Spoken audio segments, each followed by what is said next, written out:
Breathing, one of the most basic functions on the human body we don't even think about. But is it possible to breathe in a wrong way? And if so, how do you breathe correctly? In this program, we will answer these and other questions related to healthy and correct breathing.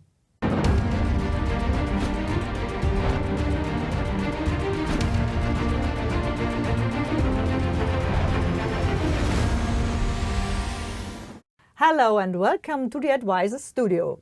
Today we are talking about the topic of healthy and correct breathing. For this we invited a special expert, Dr. Anna Velasco, Senior Dentist at the Dr. Elmar Jung Dental Clinic. Hello Dr. Anna, nice to have you here. Thank you for having me, thank you. Dr. Anna, why is it so important that we talk about healthy and correct breathing? So breathing is, as you said, a basic function for our body and is often overlooked. So that's why we pay attention to the breathing in our patients, because that affects all the functions with impact in how our body works. So depending on our breathing, that will have an impact in how the heart pumps, in how the blood flow through our system, and how the organs function. So of course we all breathe, we all live, but there's a difference between surviving and having an optimal health. So by improving the breathing, you can improve on a physical level within your posture, emotionally, because you can activate your parasympathetic mode, activating your vagus nerve. So when somebody comes to you, how do you observe and assess your patient breathing, and what should we pay attention to? So for example, when we see our patients for the initial consultation, we look at how they breathe, if they are a mouth breather during the whole day, day and night, if they use the nose to breathe, if they are chesty breathers, or if they use the diaphragm. So one of the indicators for this is having a look at the lips. So if they have the lips together all the time, that could mean that they breathe through the nose at least during the day. But if you see your patients have the lips apart all the time, they're basically telling you they are a mouth breather. We also look at the airway. We check how the nasal passages are, if they are clear, if they have a deviated septum, if they have swollen tonsils or big tonsils, collapsing the airway, where the tongue is positioned, and if they have a tongue tie. And then we do a couple of breathing tests where we confirm or we check if they have a breathing dysfunction, and we also see whether they are in a fight-to-flight mode from a breathing point of view. After seeing all this, we then recommend certain tips or methods to improve, and we propose a treatment plan. Is nose breathing healthier than mouth breathing? Are there any dental impacts, and how should I breathe? So yes, so nose breathing is the healthiest way of breathing.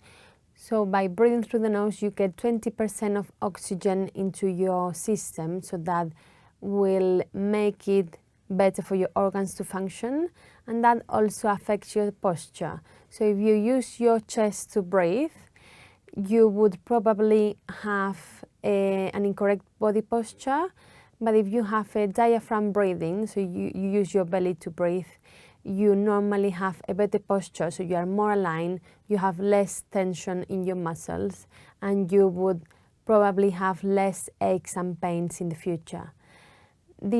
So nose breathing or mouth breathing has also an impact in our teeth and mouth, because if we are a child and we are growing and we have an incorrect breathing, so for example we are mouth breathers, then because the mouth will be open, the tongue won't be in the right spot, so the jaws won't be developed as much, less space for the teeth and smaller airway. So in the future, this airway will be smaller than what we would like it to be, and the oxygen intake will be less. so then less developing, less chance for the function and the organs to be optimal. And how should we breathe? So we should breathe using the stomach. So we would like to use to have a diaphragm breathing. So using the diaphragm to breathe very slowly through the nose, in and out. So we want to have deep breath, slow, and through the diaphragm with the lips together. Why do you look at the breathing in your patients? So we look at that because, as I said, this is normally not something anyone pay attention to, and it's something that is easy to do. Everyone can practice it. You just need a bit of time daily to improve. It's free, and you can have a huge benefit from it. I understand that it's important to have more air to breathe again, but what can I do myself to improve my breathing? So you can first check whether your nose is clear, so you can actually breathe through your nose. If you see you can't, then make everything possible for it to get clearer. And once that's done, be conscious about your breathing and have the lips together as much as you can, even if it's harder. So, for example, if I go through stairs, or if I'm in a rush, or if I go on a slope, I would be then more conscious about my breathing and keep the lips together and force myself to breathe through the nose, because that works as a muscle. So if you go to a gym and you train the muscle, that will get stronger. So it is going to be the same with your nose. So if you don't use the nose, it's going to become weak and you are going to struggle to use it. But if you use it bit by bit, you increase the use of your nose, you see you are going to get better and you are going to feel better. What are the benefits of proper breathing? Does correct breathing make me stronger?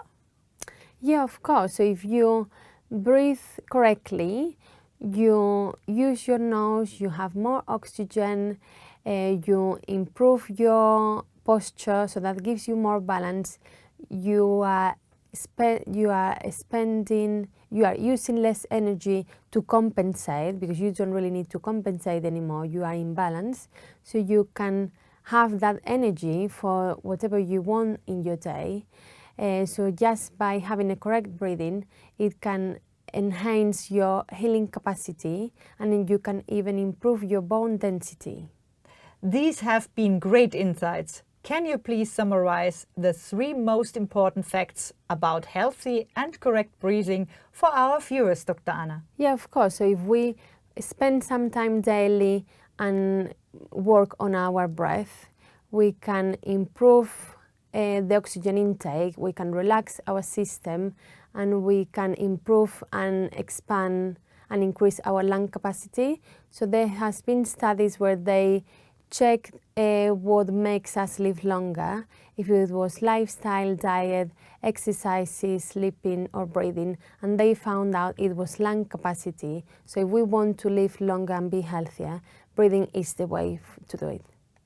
Thank you very much, Dr. Anna. Where can our viewers get more information on this topic? So they can go into our website, they can get in touch with us, and they can also listen to Dr. Elmar Jung's podcast. So episode number 23 and 96 are about breathing. Then thank you very much for being here, Dr. Anna. Thank you very much for having me again. And for our viewers, we say thank you very much and goodbye. Goodbye.